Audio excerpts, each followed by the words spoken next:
The chair recognizes the gentleman from Kansas, Mr. Marshall, for 5 minutes.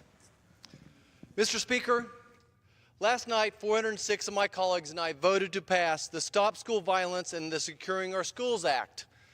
As a father of 4, when I dropped each of my kids off at Jefferson Elementary Grade School in Great Bend, Kansas, I felt confident that they were going to have a safe place where they could learn and grow.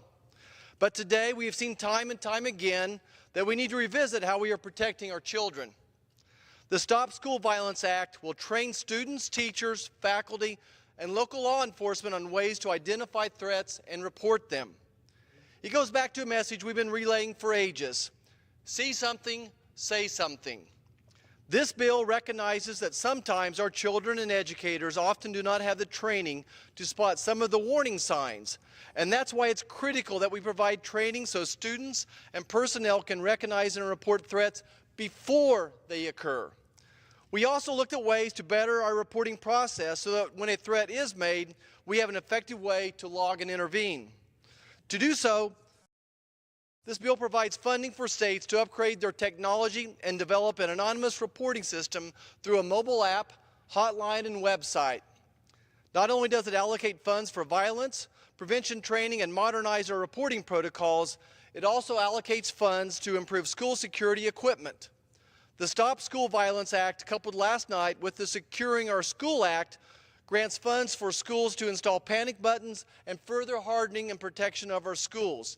These are steps forward that approach the issue of school safety from several angles, and I'm proud to have co-sponsored both pieces of legislation. I want to make sure that my message to everyone back home today is clear. The House of Representatives is listening, and our school grounds should no longer be soft targets. After last night's vote, the Stop School Violence and Secure Our School Act joins the Fix NICS Act that has been waiting on a vote from the Senate since last December. Fix NICS would strengthen background checks and close critical loopholes.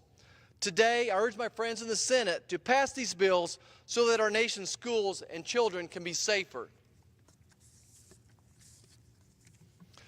Mr. Speaker, as droughts continue to work across Kansas, now impacting all 105 counties, we are again at the point of seeing wildfires whip across the state of Kansas.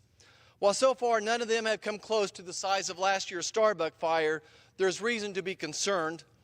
Today I want to recognize the resiliency of Kansans who have been coming together to help neighbors and strangers alike, as well as soldiers from the Kansas National Guard.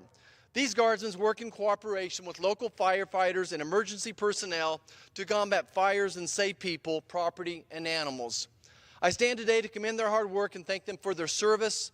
These fires are a stark reminder of the devastation created by wildfires last year and provide a reminder of the importance in standing together in the face of difficulties.